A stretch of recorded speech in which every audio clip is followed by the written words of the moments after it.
غور کیجئے میرے بھائی، ذرا غور کیجئے۔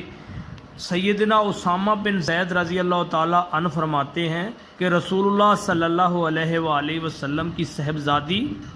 سیدنا زینب رضی اللہ تعالیٰ عنہ نے آپ صلی اللہ علیہ وسلم کے پاس پیغام بھیجا کہ میرا لڑکا حالت نزاع میں ہے، آپ صلی اللہ علیہ وآلہ وسلم تشریف لائیں۔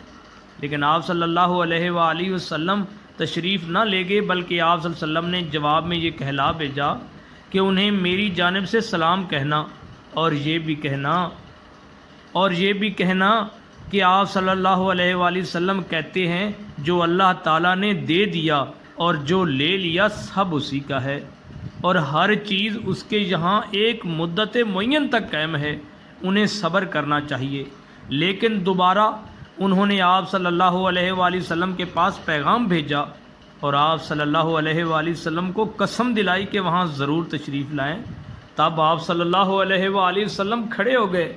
اور آپ صلی اللہ علیہ وآلہ وسلم کے ساتھ حضرت سعد بن عبادہ، معاذ بن جبل، ابی بن کعب، زید بن ثابت رضی اللہ تعالی عنہم اور چند صحابہ اور بھی تھے۔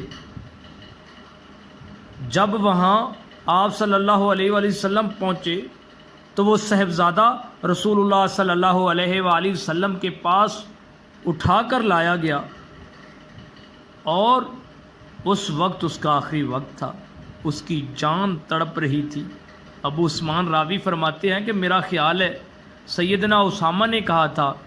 کہ وہ اس طرح تڑپ رہا تھا کہ گویا مشک لڑکتی ہو، تو آپ صلی اللہ علیہ وآلہ وسلم کی آنکھوں میں آنسو آ گئے۔ آپ صلی اللہ علیہ وآلہ وسلم کی آنکھیں آنسوؤں سے بھر آئیں تو حضرت سعد نے عرض کی کہ اے یا رسول اللہ صلی اللہ علیہ وآلہ وسلم یہ کیا ہے؟ تو آپ نے فرمایا یہ رحمت ہے جو اللہ تعالیٰ اپنے بندوں کے دلوں میں ڈالتا ہے، اور اللہ تعالیٰ انہی بندوں پر رحم کرتا ہے جو رحم دل ہوتے ہیں۔ سبحان اللہ، ماشاء اللہ۔